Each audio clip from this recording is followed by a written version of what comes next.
Welcome back to the research series. In the last video, we had covered how to create a perfect statement of the problem using ChatGPT. Now, we are going to see today the next logical step to take, that is creating research questions, deriving it through this statement of the problem. Hi, I am Dr. Kavya Shabu, founder of Research Dreams, where we aim to provide research consultation, training, and career guidance.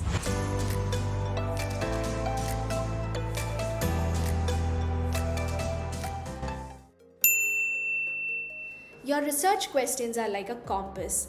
It guides every step of your research, from the literature review to the research methodology and also the findings of the study. So, a weak question could be confusing for your entire study, and a strong one could help you be more focused, bring out relevant and sharp findings. Now, let's understand this with the help of an example.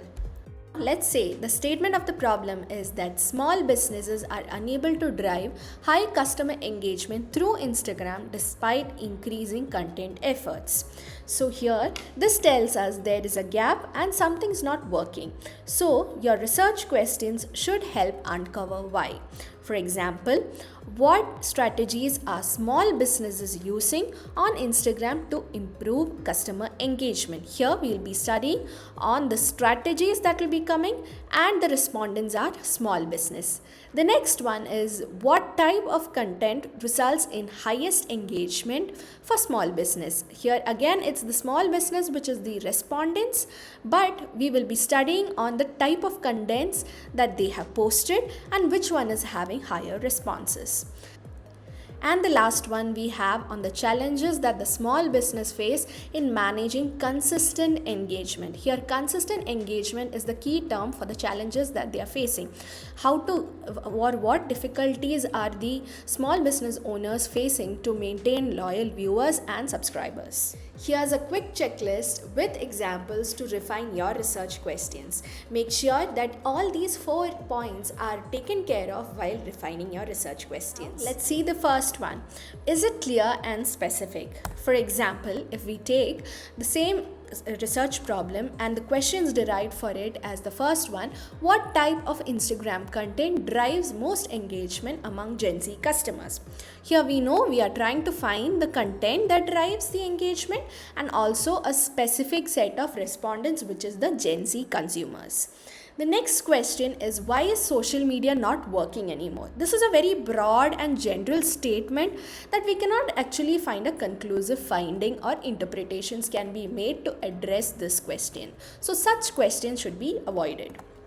The next is whether it is researchable. Can we find or analyze it and come to a finding and recommendations? So the first question is, to what extent does posting frequency influence customer engagement on Instagram for small business? Now we can actually analyze this and also quantify our results and make interpretations on that basis. But in the second case, if you see, can Instagram save all small business? Now this is more like a blog writing or a newspaper article, which is not more conclusive, and we cannot specifically say that our findings is the result and the answer for this particular question. The next, is it aligned with the objectives? You have to make sure that the study is more focused and sticking on with the statement of the problem.